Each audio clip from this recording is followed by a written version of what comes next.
of Rochesterian, I want to tell you the story of Rochesterian Caroline Kiner Roosevelt, whose professional name was Elsa Von Blumen.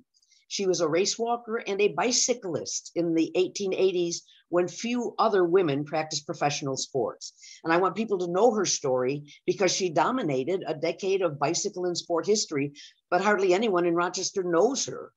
And I'm hoping that I can change that and be able to get her the credit and honor I feel she's due. Oh. Corey, this is not working again. Corey? Yep. So hitting the space bar isn't getting it to go? Nope.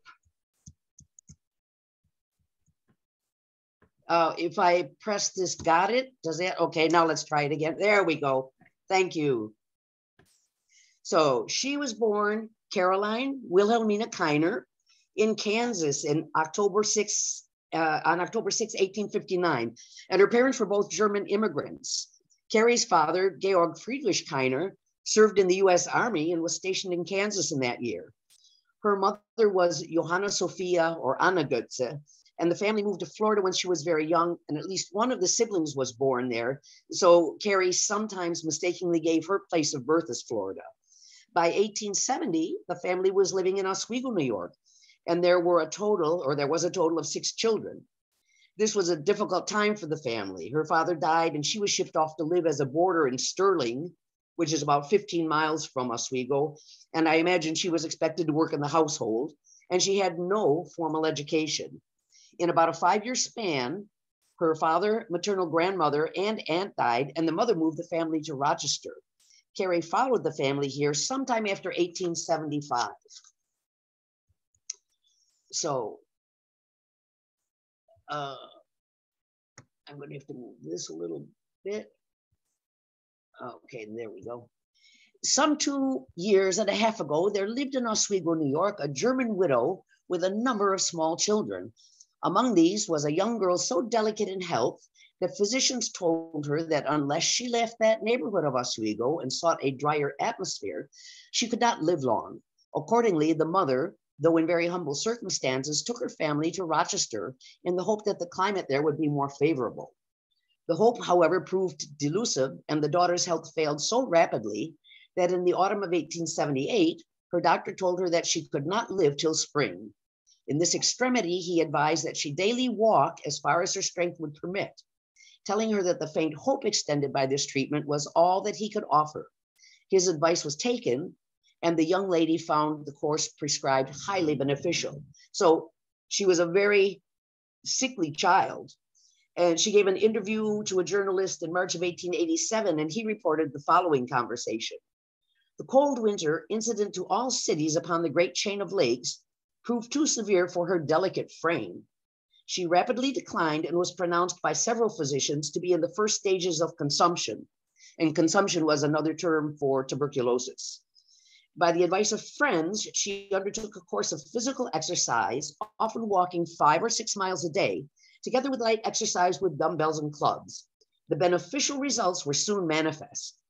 She became possessed of extraordinary powers of endurance and showed herself capable of undergoing prolonged exertion without injury. So while she started walking in Oswego, when she got to Rochester, she continued and she practiced at Peashad's Dance Hall. And for those of you familiar with Rochester, here we have South Avenue. Here's Sanford Street. Here we have Caroline Street. And right here on this parcel, that was Peashad's Dance Hall. And today the spot is occupied by Vale's Automotive. So enter Bert Miller into the picture. Bert was born William H. Roosevelt, also spelled occasionally with 1 O, in 1842 in Richmond, Massachusetts. He served in the Civil War, and there's no record as to why he took the alias of Bert Miller, but it wasn't an uncommon occurrence at the time, especially for Civil War soldiers who might have enlisted under false names to hide their ages or identities. And he also may have taken the name for professional purposes later as a manager and agent. In 1870, he was listing himself as a traveling agent and commercial traveler. And in reality, he was nothing but a snake oil salesman and a huckster. In the early 1870s, he lived in Utica, New York with his first wife.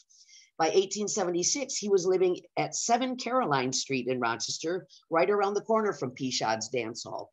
And that parcel was right here, if you see my mouse. So you can see the proximity to Peshaw's Dance Hall. And this is probably where he and Carrie first encountered each other. He purported to have been the manager of famed professional walker Edward Peyton Weston. And this was definitely not true. He was, however, managing Bertha von Berg, a young female professional walker at the time he met Carrie. And I'm guessing that when he started managing Carrie, he suggested also that she adopt a professional name, and they reached back to her German roots, and she or he chose Elsa von Blumen. So in order to understand Elsa's success, we have to understand Bert's background, because without Bert, there would have been no Elsa. And without Elsa, there would have been no successful Bert. So I'm going to start the story with quotes from his obituary so that you can get a clearer picture of what a con man, but what a clever con man he was. William H. Roosevelt, better known as Bert Miller, died at Utica Saturday night, aged 49 years. While managing Miss Bertha von Berg in this city, whose exhibition consisted in walking 100 miles against all comers, man or woman, the people of the city came to the conclusion that Miller was not using the German girl just right, and the authorities were appealed to by the local staff of the Times and others, with the result of getting her away from her cruel and unreasonable manager. So he himself was also an athlete and a walker before he started managing, and it's unclear whether Elsa sought him out or whether he approached her, but he began training her in the very popular, at that time, sport of pedestrianism at the beginning of 1879. And we can surmise from these and other PR accounts that, or newspaper accounts, that he was a miserable human being, but a very clever PR man. So the late Bert Miller, a well-known sport in his day, was the first to get up an exhibition of female endurance on the wheel. And his show was given in Rochester with Miss Elsa von Blumen, once equally well known throughout the country as the star attraction. Miller boomed his exhibition in the most ingenious manner. On the Saturday before Miss von Blumen's race, he arranged that she should give a formal reception in the hall where she was to wheel and send handsome invitations to the local smart set. The perfectly correct form of the invitations and the audacity of the whole thing brought scores of society men and women to the reception and ensured a profitable attendance the whole week through. So the way it worked was that Bert, I'm sorry, can you see me? There we go. Was that Bert collected money from the races and paid Elsa a salary.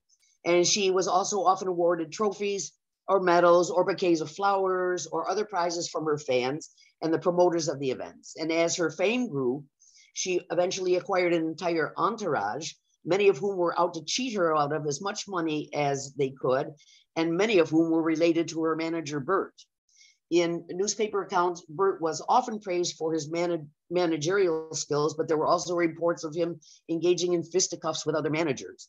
And he was also suspected of incorrectly measuring the tracks Elsa walked or rode on to make it look as if she completed more miles than she did. And these were known among his colleagues and the racers at the time as Miller miles. And Bert sometimes even refused to defend Elsa. In her race against W.A. Hoagland in Auburn in 1886, she was furious that she'd been cheated out of 10 miles by dishonest scorekeeping, and Bert refused to intervene. So she went to the press herself and made it publicly known. And this was the sport of pedestrianism. Pedestrianism was a 19th century form of competitive walking, often professional and funded by wagering, from which the modern sport of race walking developed. Pedestrianism became a fixture at fairs, much like horse racing, developing from wagers on foot races. And there were two methods. One was heel and toe, in which one part of the foot must always be touching the ground, and the other one was go as you please, which, as it sounds, was anything below running. And the racers themselves decided before the race which method they would use. And this was the world that Carrie chose to enter. Even if Bert skimmed much of Elsa's prize money and gate receipts off the top, Elsa was still going to earn more money as a pedestrian than she would have in conventional women's employment at the time. And when she started before she started walking, she happened to be a seamstress here in Rochester. Keep in mind that her widowed mother was very poor and supported at least 4 other children at home, and Carrie was helping her. And she never would have been able to secure professional athletic engagements without the patronage of a man. Elsa's first appearances were in Rochester and the surrounding area. One of her first races was in the State Armory in Oswego, New York, in January of 1879, where she would attempt to walk 100 miles in 27 hours without sleeping. So it's really a type of extreme sport. In 1880, she had already expanded her performance venues to many towns in Ohio. Some of her races were outside on sawdust or gravel tracks, and some were inside in opera houses or armories.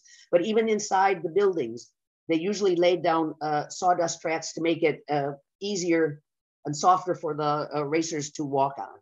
And there was always musical accompaniment, and spectators often numbered in the thousands. And it wasn't uncommon for spectators to walk back and forth across the track because they were allowed to sit inside the oval, the track oval, as well as in the bleachers on the outside, and they came and went as they pleased.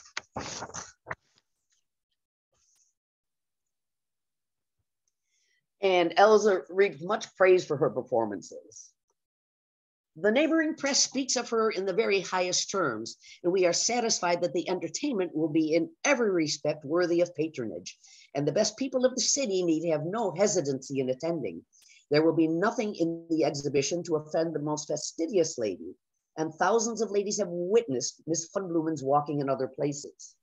So keep in mind that organized sport as entertainment first really started emerging after the Civil War, and unlike polo and tennis, which were sports of the elite class, sports such as walking or professional bicycle racing or boxing were more for the working class.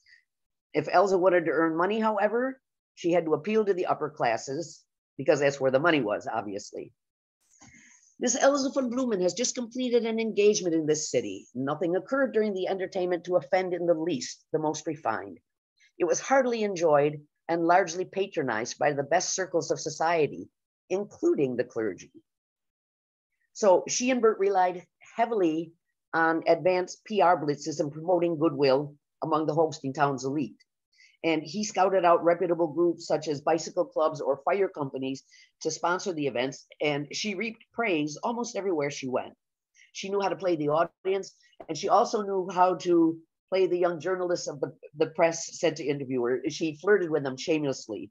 And then they would send out the printed invitations to the hosting town elite, and then she would tell the local press that the printing shop she had used in town was the best she'd ever seen. So she was very, very PR savvy. And here is one of her first show bills. And it was actually from her first walk in Oswego there. And please note at the bottom, her manager listed as Bert Miller. Her assistant manager listed as A.F. Raverett or Augustus F. Raverett. Augustus F. Raverett was Bert's brother-in-law. So he was supporting his whole family on Elsa's back. And in order to draw the right kind of crowds and bring in the most money, of course, her costumes had to be decent and demure to appeal to the upper classes. She had to maintain decorum, and her comportment had to be impeccable. So the first article describes her walking costume, and the second one, her riding costume. Her walking costume is neat and appropriate. The skirt is of cardinal red silk trimmed with blue satin, reaching almost to the tops of her shoes, which are of regular pedestrian pattern. And I couldn't find any definition of regular pedestrian pattern, so I'm assuming it just means normal everyday shoes. But what I did find was that she had one costume which was emerald green, And every time she wore it, she got very, very ill. And it turned out that the dye used in this costume was arsenic based, and she ended up with arsenic poisoning. So for her bicycle costume, her costume is as modest as her face, being a sort of bloomer affair of a subdued lead color, supplemented by light leggings reaching from the knee down. The costume in her head surmounted by a jockey cap. Her appearance on the bicycle is that of the greatest ease, and while she circles the hall rapidly, it seems to require no exertion whatever on her part. It is indeed almost the poetry of motion. And there you can see very clearly her jockey cap upon her head. And Elsa also claimed that she refused to allow gambling at her races. But these races could not have existed without the gambling on the side. So, and it doesn't mean she doesn't know about it. I'm pretty sure she was savvy enough to know what was going on, but she had to maintain this image of primness and properness if she was going to draw the crowd. So she just denied knowing anything about any gambling. And there was one big controversy early in her career, and this occurred in Weedsport, New York. And it also paralleled a very, very turbulent time in her private life, and we'll get to that later. The crowd was sorely disappointed and disgusted with the exhibition, which was certainly well advertised. Among the incidents of the day, the Sentinel says that one boy was run over, a woman had several ribs broken, her knee dislocated, and was otherwise seriously injured. Drunken people lay along the streets and in doorways. 2 fights occurred, one a regular prize fight. 2 women had a fight with fists and parasols on the road to the fairground. To gull the people, it was represented that Miss Von Blumen was a member of a church and that her escort as a clergyman. Weedsport don't want any more of Elsa Von Blumen. And further, in that interview to the Oswego Times, Mr. Miller said that his wife and little daughter accompanied them on their travels and led the reporter to believe that she was there with them. Perhaps this was unintentional. Wink, wink. It was not. But as it turns out, Mrs. Miller was not with them. This morning, the lady who had arrived in the city sent for the reporter who interviewed the little bicyclist and told her story, and we give her statement. She says frankly that herself and Elsa do not get along well together. For some reason, Elsa does not like to have Mrs. Miller with her, and the latter lady, who appears to be passionately attached to her husband, decidedly objects. So, referring to the first article, I'm not really sure how Elsa could have been held responsible for 2 women fighting with fists and parasols, but the meaning of the article is clear. Elsa is apparently not the upstanding citizen she purported to be, and she drew the wrong kind of crowd with which the upper classes shouldn't choose to mingle. And there was also an incident early in her career in 1879 in Ohio, and Bert's family actually did travel with them. The wife, mother-in-law, brother-in-law, and the wife, being very jealous of Elsa, went to the paper and started spreading vicious gossip about her. But the young men of town had already fallen in love with her and thoroughly supported her. So they gathered up to run Bert's wife and the rest of the family out of town. But they left town earlier than planned, so a larger brouhaha was avoided. But it's no different than the celebrity gossip of today. You know, whether it's Kim Kardashian and Pete Davidson or Elsa and Bert, controversy is going to sell newspapers. And from some other newspaper articles I've discovered recently, it's highly likely that Elsa's problems in Weedsport were caused by Bert's wife spreading gossip there about her too. So she practiced pedestrianism from 1879 to 1880. And in 1880, she switched from walking to riding a bike.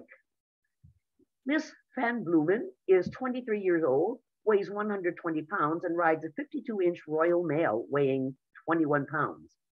Mr. Pope of the Bicycle Manufacturing Company encouraged me to learn to ride, she said yesterday.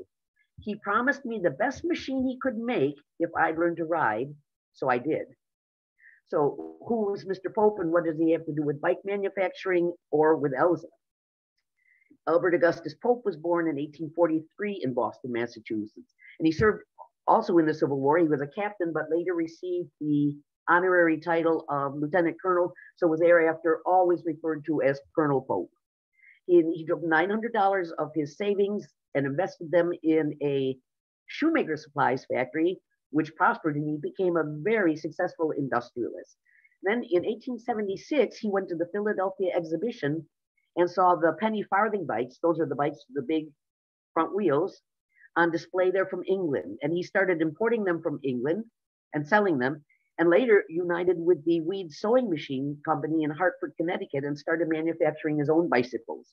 And that brand was called Columbia.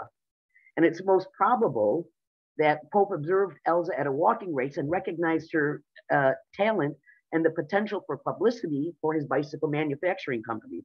And it's interesting that if you look at the old bicycle ads from those days, many of them featured attractive young women, although women were discouraged from riding by the clergy, by doctors, and by the upper classes. But as always, sex sells, and getting an attractive young female to ride one of Colonel Pope's bikes would certainly increase attention to his product. So to understand what an incredible feat it was to even ride one of these high wheel bikes, let me just briefly tell you the history of the bicycle. And interestingly enough, the invention of the earliest ancestor of the bicycle may have been accelerated by a volcanic eruption in what we now know as Indonesia in 1815. The volcano spewed so much ash and pollution that the skies over Europe actually darkened in the next year. And crops failed because of lack of sunlight. Farm animals, including horses, died because they couldn't be fed. And horses were, of course, a major means of transportation then. So in 1817, Karl Freiherr von Drais, who was a minor German civil servant and in the forestry service, and he was living in the southwestern part of Germany.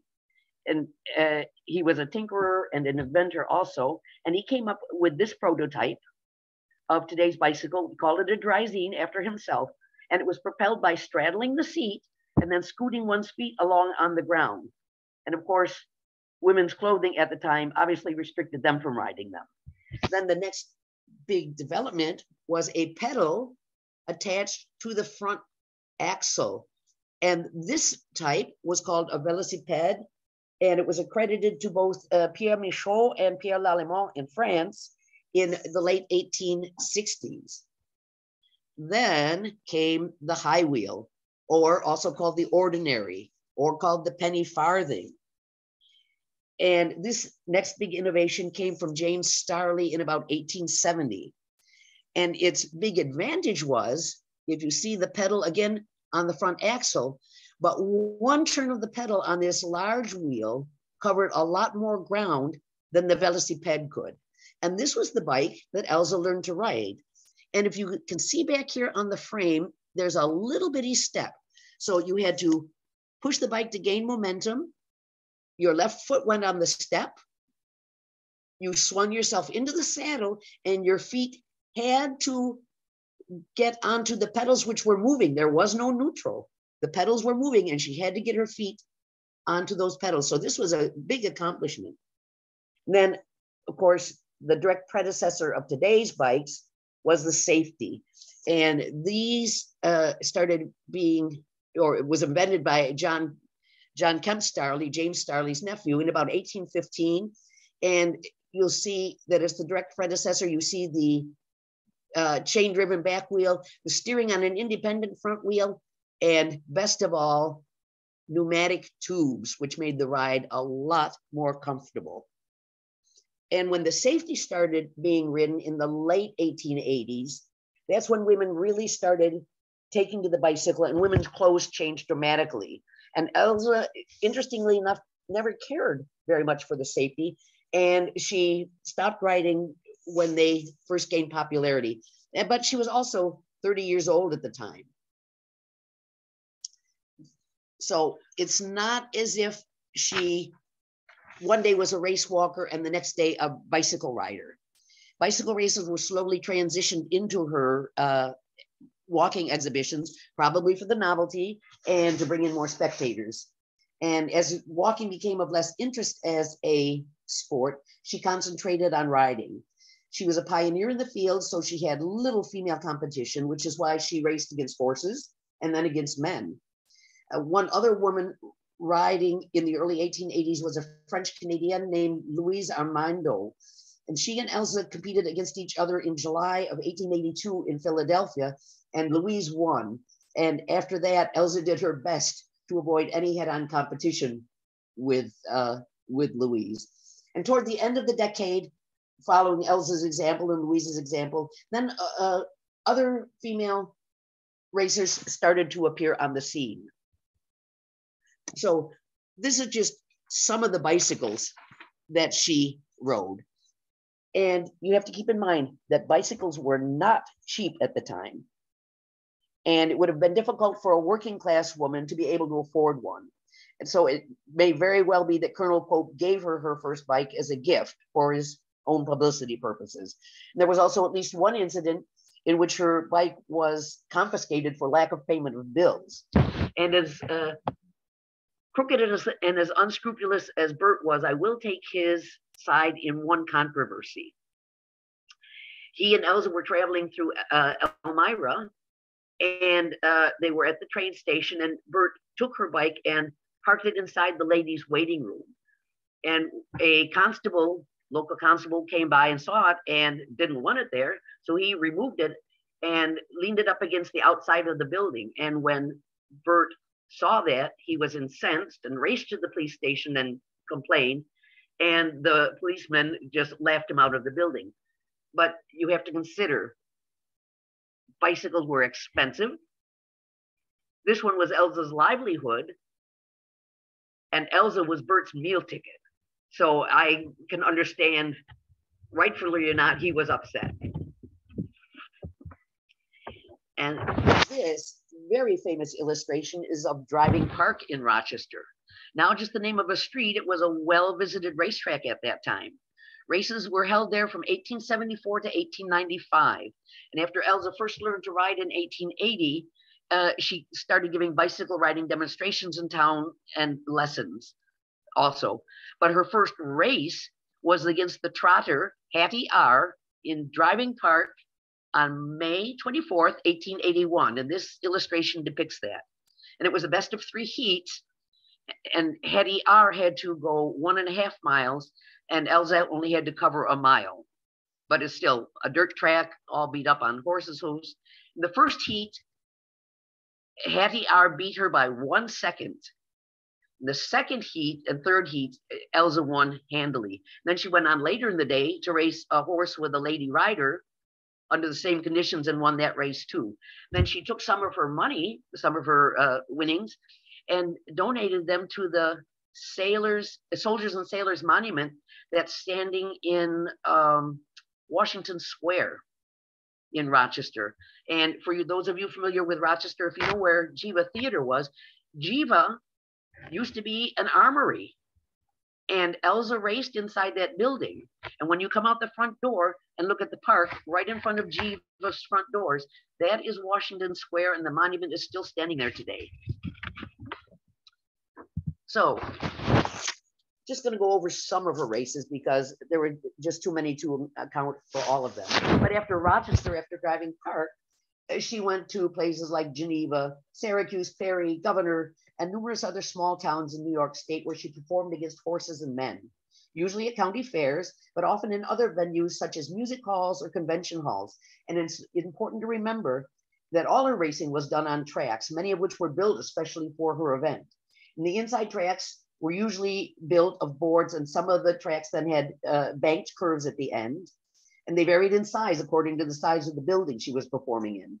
After racing locally, she started expanding her sphere to Ohio and Pennsylvania, and Bert would go to a town ahead of her and look for opponents and venues and drum up publicity. And the race which really catapulted her into the limelight as an athlete was her 6-day ride in Pittsburgh, Pennsylvania, in which she rode 1,000 miles in those 6 days. Racing was forbidden on the Sabbath, So the multi-day races often had to start Mondays at 1 a.m. And some people also later expressed doubt that she had ridden 1,000 miles because Bert Miller's brother-in-law, Augustus Pope, if you remember the name, was doing the scorekeeping. But, even if she only did 900 miles in 6 days, that's a lot of riding. In the bicycling world of December 4th, 1881, ran an interview with her in which she was asked, "You are not sorry it is some year over?" "No, indeed. There's a long day yet to come, and I wish it was ended.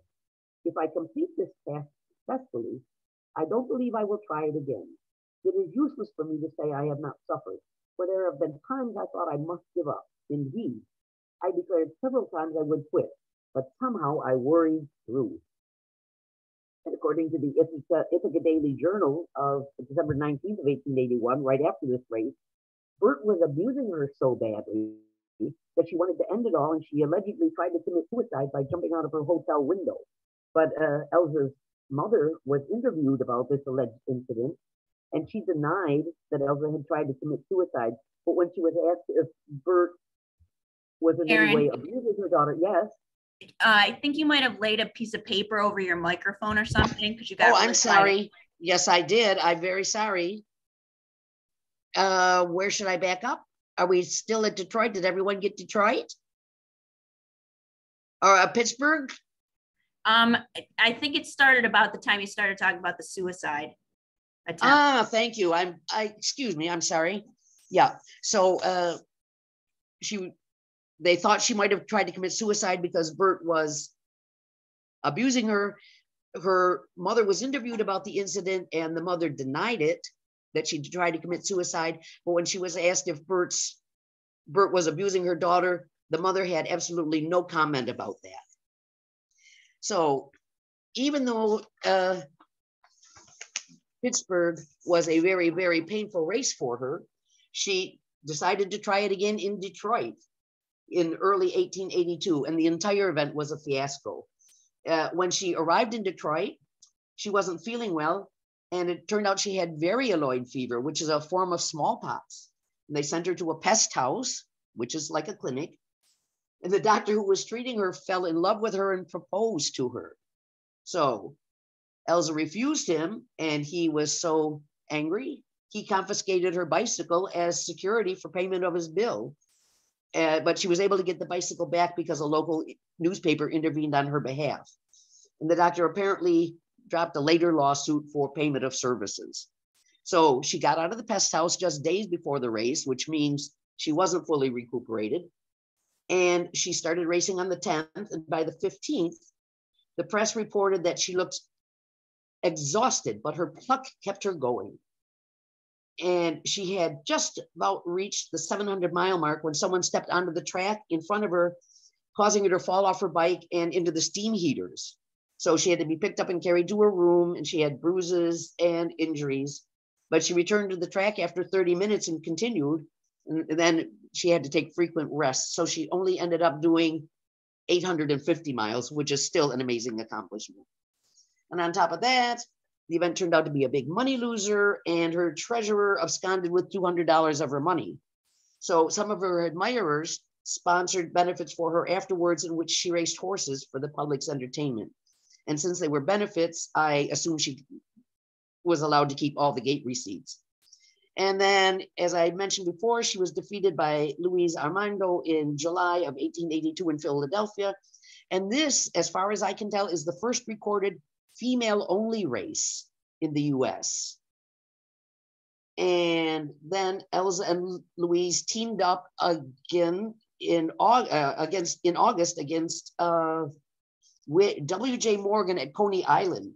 And they tag teamed every half hour, and Morgan had to ride the entire time. And Morgan won by a little more than a mile in that 6 days. And then it turned out, as we saw in the weed sport controversy, that 1883 was a very tumultuous year for Elsa, and most of her races then were done in 1883 and 1884 at fairgrounds, and they were local, low-key affairs. In 1885, she rode 400 miles in 51 hours in Buffalo. And the track laid down at the Main Street rink in Buffalo required that she do 9.31 laps to complete a mile. So to complete 400 miles, which she did with 10 minutes to spare, she had to go around the track 3,727 times.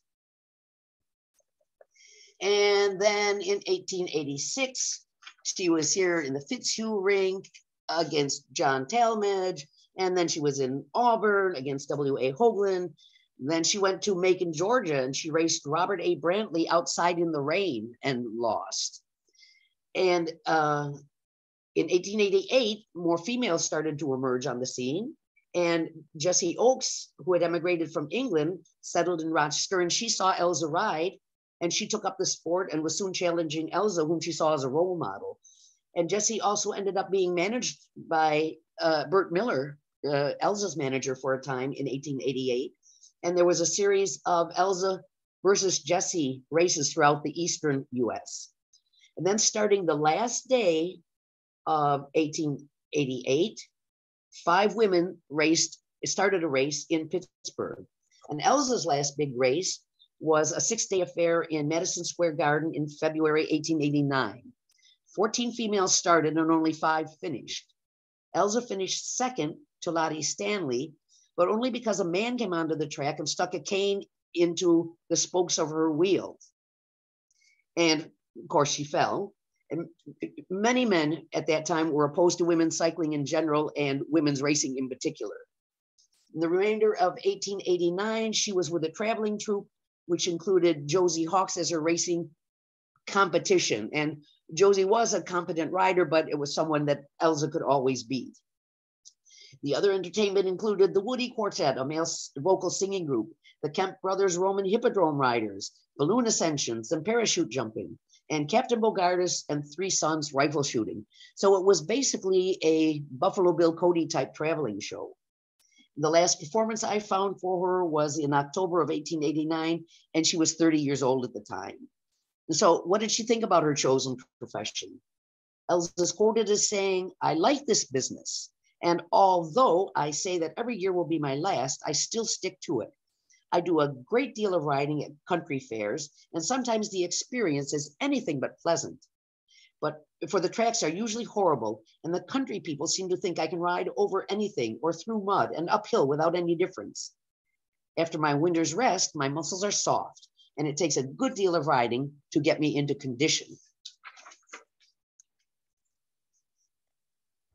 And I want you to look at this lovely picture taken in late 1888.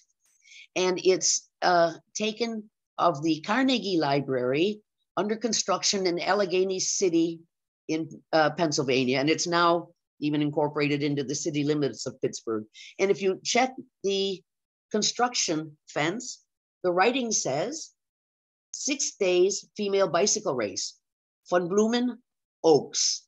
New Year's week, Grand Central Rink every afternoon and evening. So the events were well advertised and well attended.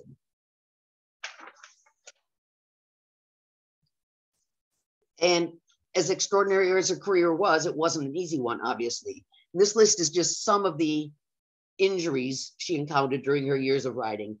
But what made her want to keep going? It was so strenuous and demanding. And I think one word which the press often used to describe her goes a long way in explaining it. The word was plucky. It was a word often used at that time, and it embodies the sense of courage and adventure that one needs to do something out of the ordinary. And keep in mind that she was also helping support her widowed mother and her siblings with her earnings.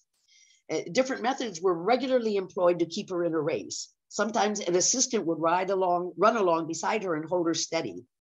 The Daily Register of Wheeling, West Virginia wrote in February of 1880, "Miss Von Blumen is given an occasional sip of fluid extract of cocoa. She uses no stimulants."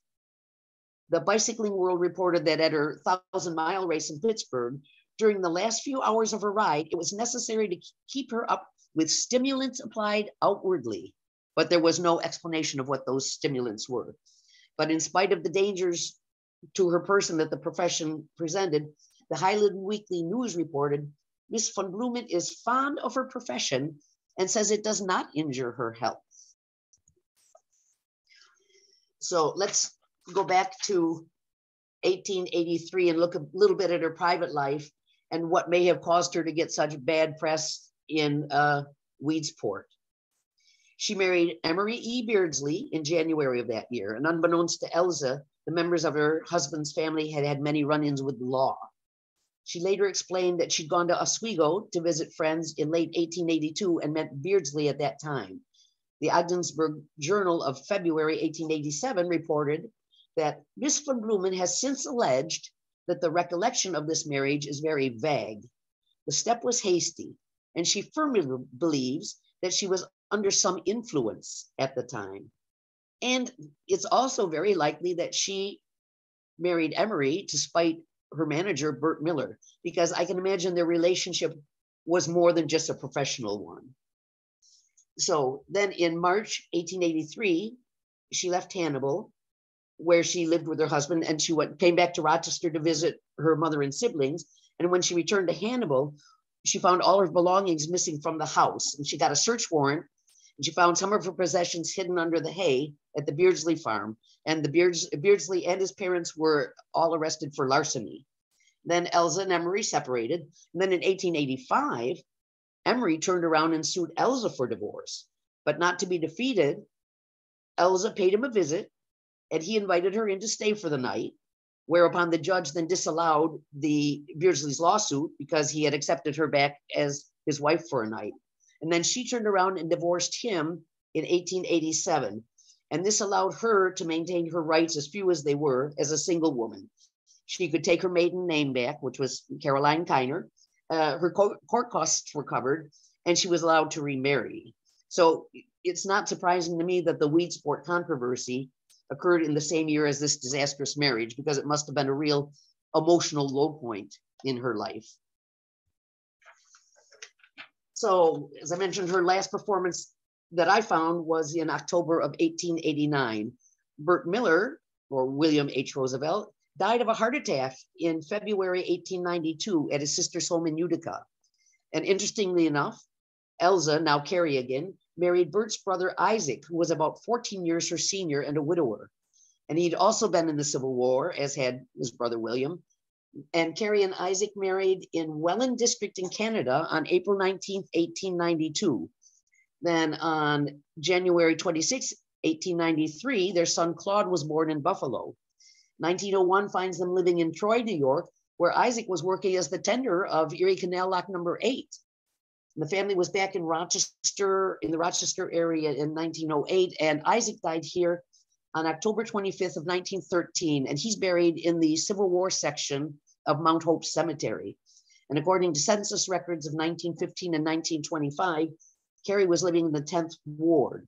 And in 1930, she was living at a house she owned at 114 Lexington Avenue. And that house is still standing down on Lexington Avenue in Rochester. And she died there June 3rd, 1935, and she's buried in Riverside Cemetery. And Doris, her only grandchild, never married or had children. And she lovingly kept her grandmother's scrapbooks and trophies until she died on May 7, 2015. She was 99 years old. And she's buried in Irondequoit Cemetery with her mother and stepfather. So what influence did Elsa and her female compatriots have on the way we view and participate in sport today? Outdoor recreation and organized sport rose in popularity following the Civil War. The movement from a farm towards an industrial economy created new opportunities for leisure, even among the working class. Both men and women embraced sports as participants and spectators. And further, editors of the Women's Suffrage Press clearly viewed women's cycling as not simply depoliticalized recreation, but an important aspect of a multi-issue platform for women's rights. And lastly, the boom in cycling made cyclists of millions of American women. It was their active participation in the craze that had given rise to a new unity that helped her advance the first wave of feminist reform, which included the rational dress movement and increased interest in women's health. So in Roger Gillis's quote, the last one, he's specifically referring to the decade of the 1890s. But Elsa and a handful of other women who were willing to embrace cycling as a vocation in the 1880s who risked humiliation, exploitation, injury, and indignity, doing things which were generally frowned upon for women to undertake at the time, cracked the door open just wide enough for the next decade of women to ride through. And this is what Elsa herself thought about what she felt she was accomplishing. In presenting myself to the public in my bicycle exercises, I feel that I am not only offering the most novel and fascinating entertainment now before the people, but I am demonstrating the great need on the part of American young ladies especially of physical culture and bodily exercises. Success in life depends as much upon a vigorous and healthy body as upon a clear and active mind. And further, she took to bicycling about 5 years ago, and her greatest feat was to ride 1,000 miles in 144 hours. This is an extraordinary feat for a woman. It's an extraordinary feat for anyone, especially one who seems as frail as Miss Von Blumen. She says a woman can accomplish anything she undertakes.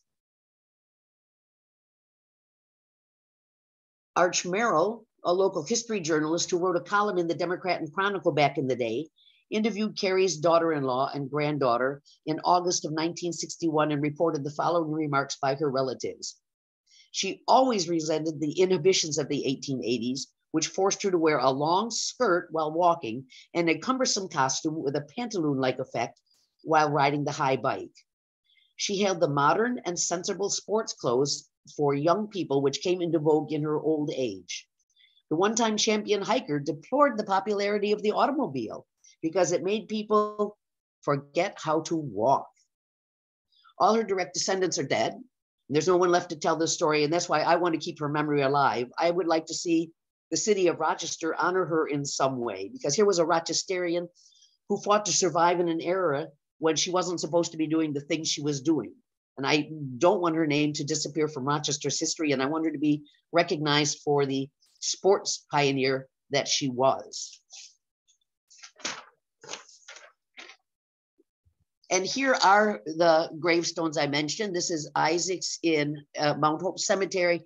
There's Caroline's in Riverside, and here is Doris's in Irondequoit Cemetery. And this is a list of some of the secondary materials I used for my research. It's all very good reading, and I could recommend any of these books very highly. I want to thank M. Ann Hall and Marge Stockford for sharing their wonderful original photos of Elsa Von Blumen with me. And I want to thank Ann also for sharing some of her research with me. And thank you all for your interest. I'd be happy to answer any questions you have about Elsa.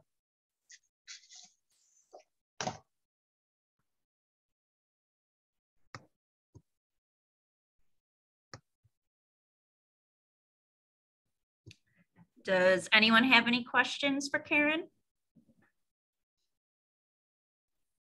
Actually, I kind of do.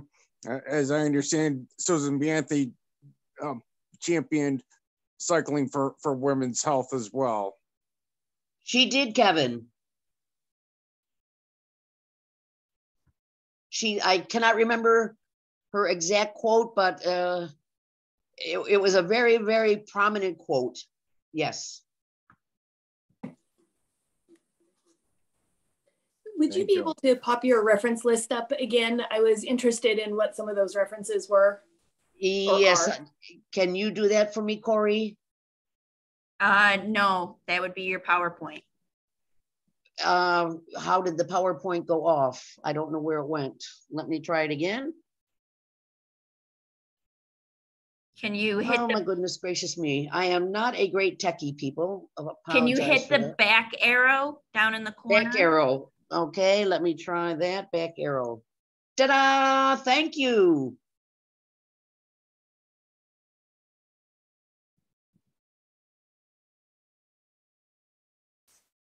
And when I talked with the people at Susan B. Anthony House, we were trying to determine if possibly Elsa and Susan B. had run into each other, and I have found no conclusive proof of that, and there's nothing I've found yet that can verify that. But I'm sure they've They must have known of each other's existence.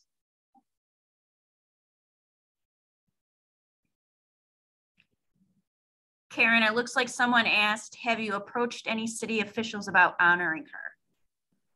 City officials know. What I have done is approached the Landmark Society, and I've asked for one of those markers. The only part of Driving Park still existing is on Sealy Terrace. The hotel which was standing there at that time is still there, and it's now used as it's a multiple dwelling. And I've asked the Landmark Society to put up one of those beautiful historical markers there. I have also nominated Elsa for the National Women's Hall of Fame in Seneca Falls.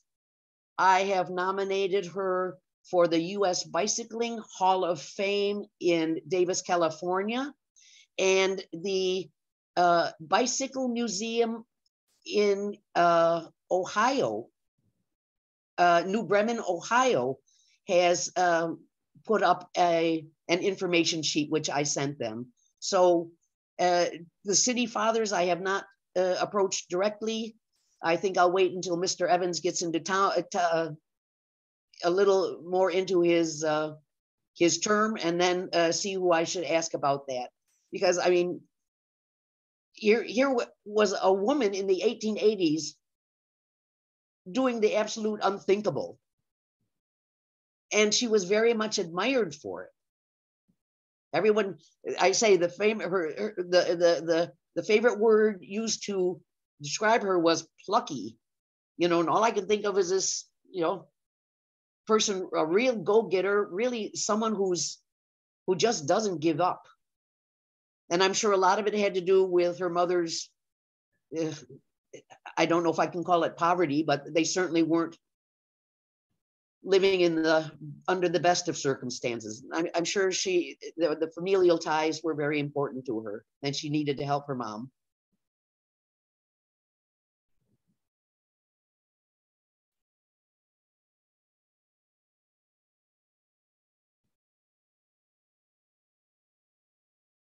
Okay, someone has said, what can we do to help with these efforts? And someone else says, why not contact the Rochester City historian?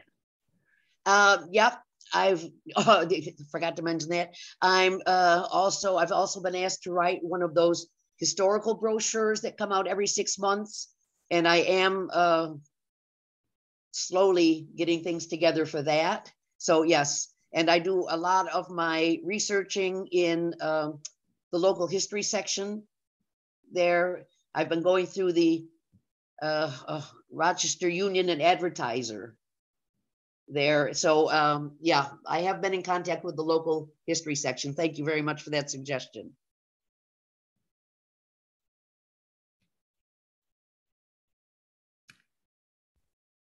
Okay, if no one else has any other questions, what happened to the trophies and medals that the Irondequoit person had? Oh, this is a tragedy.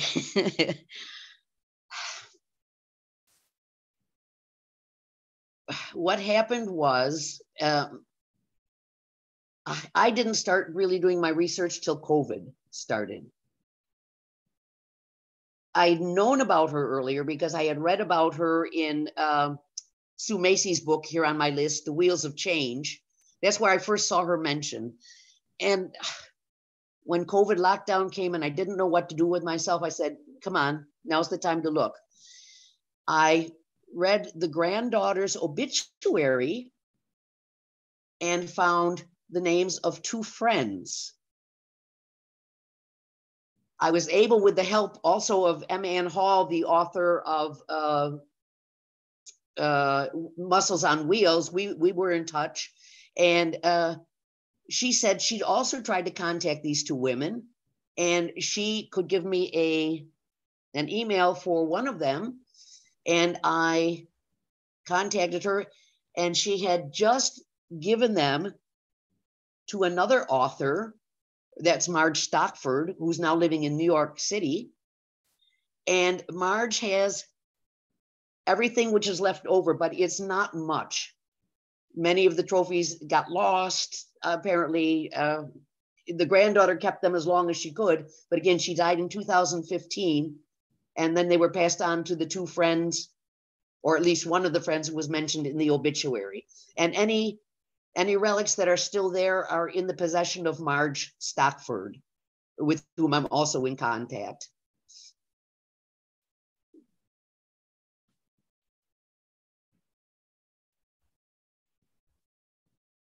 All right. Well, Karen, we really appreciate you enlightening us on this historical figure that I had never heard of before. And I know it sounds like everyone else has learned a lot this evening. So thank you so much. Well, I thank you for your time and attention. So bye-bye, everybody. All right. Thank you for coming.